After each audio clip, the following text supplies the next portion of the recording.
Manifestation has become a buzzword. It's become diluted and reductive and distorted. And things are changing over here. Let's move into an embodied way of creating our realities. Hello, my loves. Welcome back to my channel, or welcome if you're new here. My name is Lorena. I'm a somatic self-concept and identity coach, and I help you bridge the gap between who you currently are or see yourself as and who you desire to be or become. I am really excited to finally share about this topic in this video that has been on my heart for a really long time, and I can't believe I haven't spoken about it yet, but you may have noticed, or maybe not, but my content has shifted a little bit over the last month or so. So over the last few months or something, I have rarely even mentioned the word manifestation. It's still in my older content, but I've not made any manifestation videos in a while. And there's a reason for it.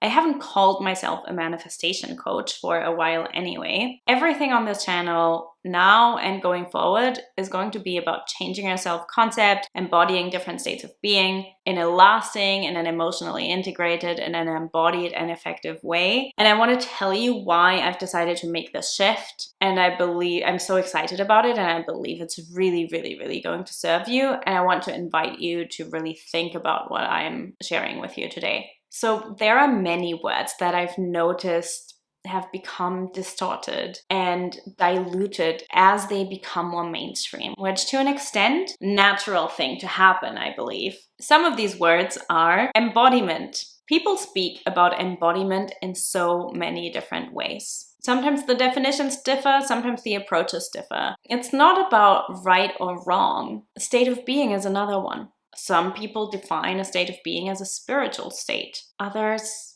as a mental state. To me, it's more of an embodied state. But I find that the more mainstream words get and teachings get, the more there's confusion around it. There's certain connotations and assumptions around the meaning of the word that might not always be accurate. It's when somebody gets a teaching straight from the source, and then another person gets it from that secondary source, and so on and so on. And over time it gets distorted and you don't even know what's true anymore.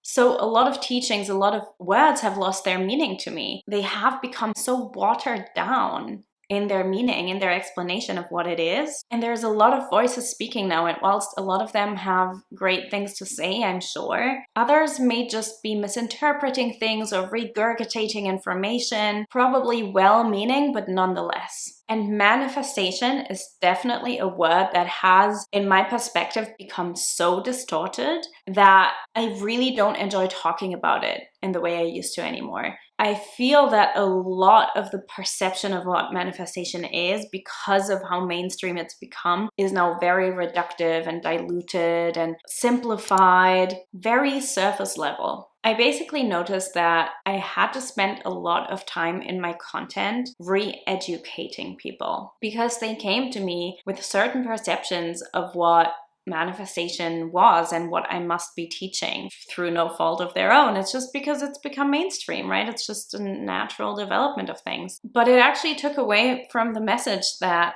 I've been wanting to share and teach. And I had to re-educate about what manifestation actually is and how it works and the depth behind it. And before I dive a bit deeper into in what ways the word manifestation has become diluted or distorted and why my focus is so much on self-concept. Now, it's always been to an extent. My coaching program is literally called Recreate Yourself, and I've been running this for years now. So it's always been about the self.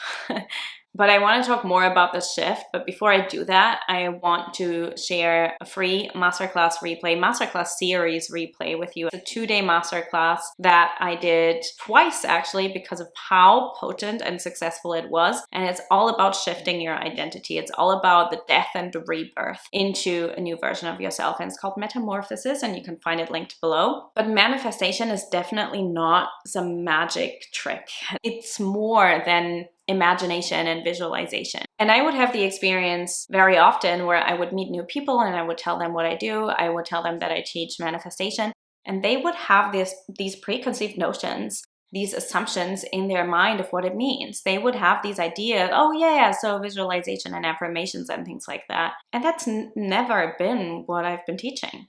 It's almost the opposite of what I teach. It's such a small element of the whole process. For some of my clients, it's not even relevant at all. And then when people would find out that what I teach is actually about dismantling and shifting deeply ingrained subconscious beliefs and patterns and parts of your identity and your psyche that feel stuck or stagnant, and releasing emotional charges and traumatic imprints and embodying different states through your nervous system, people would be surprised that it actually goes that deep. And I think it's because the word manifestation has become so popular that people instantly have an idea of what it must mean. And I find it limiting. It's like, maybe we need a new word, right? The old way of manifesting was imagining something and waiting for it to happen. That's what was taught for so long. It was not acting on your desires and just sitting and waiting for it to fall into your lap. But for a lot of people got burnt with that because they were just twiddling their thumbs and hoping for the best. And that's why so many people stayed stuck.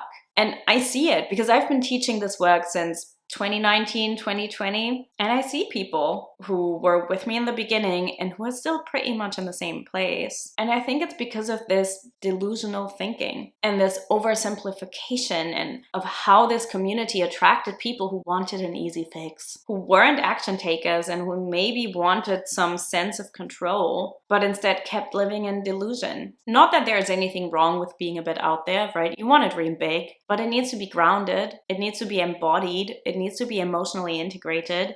It needs to be sustainable. It needs to be a transformation of the way you see yourself and walk through life and how you approach your reality and your desires and who you become. The power of just manifesting something out of thin air, it's an illusion because it keeps you in a trap of trying and actually constant dopamine hits. When you manifest something, you get a dopamine hit. You get like, whew, that was exciting. You get a bit of a high. But then when nothing is happening, it's flat, right? And you may have experienced this in relationships because I know I have. I used to be in this anxious avoidant dance where I would get into relationship dynamics and it would be highs and lows. Ooh, he texted me.